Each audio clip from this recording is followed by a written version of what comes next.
দর্শক, আজকের এই কয়েকদিন যাবৎ আনসারদের যে দাবি, তারা কিছু দাবি মানার পরেও তারা তাদের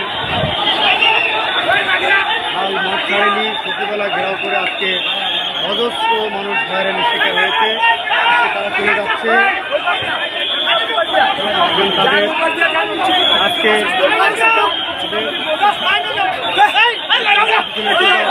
পরিস্থিতি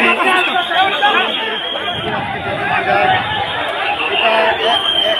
একটা বিভিন্ন সূত্র বলছে যে এরা স্বৈরাচার আওয়ামী লীগের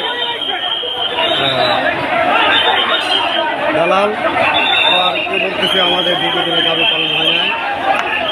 আমাদের সামনে আমাদের ঢাকা সাংবাদিক ইউনিয়নের নেতা আব্দুল্লাহ মজুমদার আছে, ও অনেক ভূমিকা রাখছে পরিস্থিতি শৃঙ্খলা ফিরে আনার জন্য। সকলকে ধন্যবাদ।